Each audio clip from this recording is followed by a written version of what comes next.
Halo teman-teman, selamat datang di channel Giri Toto. Betul sekali, di belakang saya ada sebuah SUV baru dengan merek Mitsubishi. Jadi ini sebuah perkenalan, belum peluncuran karena peluncurannya nanti pas di World Premiere di Gias 2023. Yang pasti gini teman-teman, ini secara kesan dia adalah mobil yang bagi saya itu oke buat teman-teman yang sedang mencari SUV 5-seater, apalagi yang fanatis dengan merek Mitsubishi. Dan dari bentuknya kelihatan ya bahwa ini mobil sedimensi atau sekelas dengan Honda HR-V atau Suzuki Grand Vitara. Jadi kita bisa membayangkan bahwa SUV baru ini akan bertemu muka dengan banyak rival yang namanya sudah besar di Indonesia. Dan dari teaser ini kita akan mengulas kira-kira apa yang menarik dari SUV terbarunya Mitsubishi. Ini ulasannya.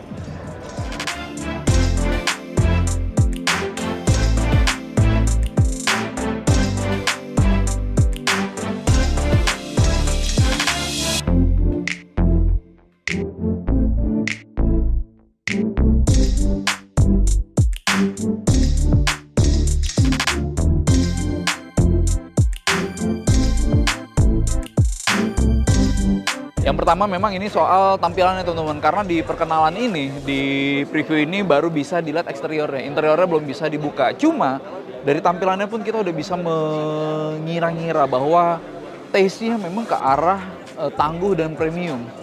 Tangguhnya kelihatan bahwa ini kayak over fendernya yang besar, lalu kemudian ground clearance-nya tinggi. Ini ground clearance-nya tinggi teman-teman, dan kalau dari rilis yang kami baca, dia sampai 222 mm. Itu bahkan lebih tinggi dari Honda HR-V, dari Grand Vitara, dari Hyundai Creta gitu ya. Jadi kita bisa berharap banyak soal kemampuannya ngelewatin lebih banyak jenis jalan. Makin jelek pun mestinya nggak masalah dengan ground clearance yang makin tinggi. Lalu kemudian di sini bahasa desain dynamic shield-nya pun juga ada, termasuk headlamp-nya T-shape. Dan T-shape itu nggak hanya di headlamp tapi juga di stop lamp teman-teman. Buat saya ya, kita tahu bahwa Mitsubishi udah punya beberapa mobil yang populer di Indonesia, ada Pajero Sport, ada Expander gitu ya. Tapi dengan tampilan si SUV barunya ini, saya ngerasa seger ya, karena nggak ada kemiripan yang signifikan antara dia dengan Pajero Sport gitu misalnya, atau dia dengan Expander gitu misalnya.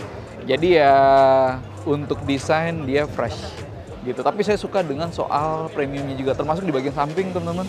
Soal garis bahu yang belakangnya meninggi, lalu kemudian aplikasi material tahan benturan di bagian bawah. Saya ngerasa bahwa karakter desain ini nggak hanya premium dan tangguh, tapi juga terlihat kokoh gitu ya. Ini benar-benar soal tampilan. Dan yang di bagian belakangnya seperti ini.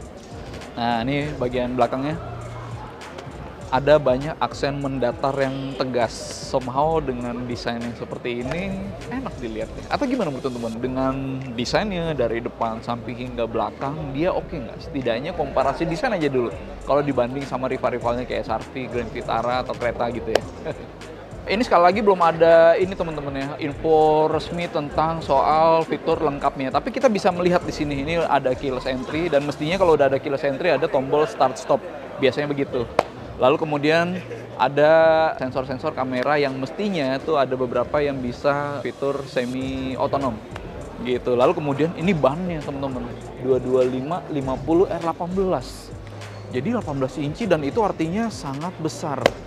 Lalu kemudian tadi di belakang ada kamera parkir, sensor parkir, jadi mestinya juga mundur pun aman, atau mudah gitu lah ya.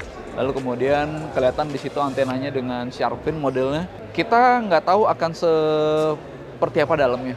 Tapi kalau dilihat dari dimensi dan wheelbase-nya nih, saya bisa membayangkan misalnya bangku depan tuh di sini, lalu bangku belakang itu di sekitar sini. Ini mestinya legroom-nya gede banget nih. Mestinya legroom-nya gede. Kalau dalam bayangan saya bisa lebih dari 5 jari gitu jaraknya legroom. Saya rasa bahkan bisa lebih tuh.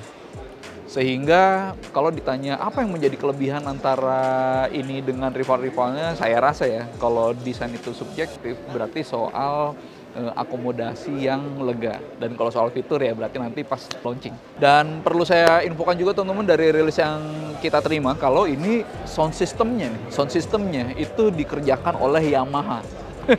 Yamaha, artinya kita bisa berharap kalau soal akustik kabin, kalau soal enak-enaknya mendengarkan musik gitu, ini bisa menjadi sangat bagus gitu. Tapi by the way, Sebenarnya Mitsubishi itu beberapa kali melakukan kerjasama dengan brand audio system ya. Kan sebelumnya kalau di Mitsubishi Pajero Sport ada Rockford Fosgate ya. Kalau si SUV baru ini dengan Yamaha. Dan info tambahan adalah soal mesin yang digunakan. Dia pakai mesin 1500 cc inline 4. Mestinya itu mirip atau sama dengan yang ada di Expander dan Expander Cross. Gitu. Gerak depan. Dia gerak depan, artinya penggerak di depan, sehingga sekali lagi nih, kalau soal gerak depan, lalu yang di bagian belakang itu nggak ada tonjolan di kabin, ya mestinya semakin lega. Ada tambahan lagi teman-teman, info soal konstruksi ini di bagian atap jadi bergelombang. Nggak hanya lempengan yang flat gitu ya, melainkan ada gelombangnya. Artinya teman-teman, secara konstruksi ini mestinya lebih kuat, satu. Terus kedua, kalau misalnya ada rintikan air hujan gitu ya, nggak terlalu berisik dengan bentuk atap seperti ini.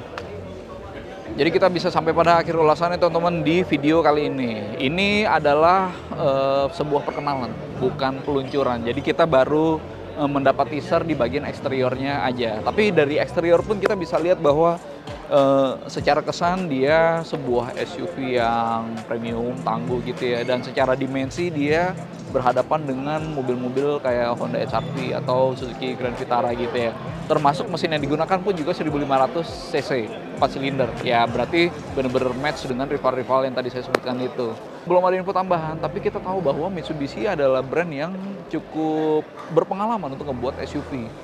Sehingga kita bisa berharap kalau secara kualitasnya dan kemampuannya ini mestinya bagus. Oh iya, termasuk juga dia bahkan punya mode berkendara sampai normal, wet gitu ya, emat gitu. Sehingga kalau ada yang kita duga bisa bagus di SUV terbarunya Mitsubishi ini, mungkin soal kemampuannya melewati jalan jelek. Ground clearance tinggi udah di lebih 220 mm, lalu kemudian ada mode berkendara yang bisa atau mestinya bisa menangani jalan yang lebih jelek gitu.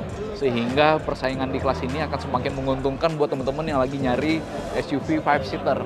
Semakin banyak pilihan, semakin bagus. Dan berarti sampai ketemu juga nanti di Gias teman-teman, karena akan makin banyak mobil yang bisa kita lihat nanti di Gias, termasuk SUV terbarunya Mitsubishi ini. Gitu. Mungkin itu dulu dari kami. Terima kasih sudah menonton dan sampai ketemu di video berikutnya. Gias tanggal berapa? Gias tanggal 10 Agustus teman-teman, dan sampai tanggal 20 ya. Sehingga kita bertemu nanti di sana. Di mana? Di ASBSD kan. See you.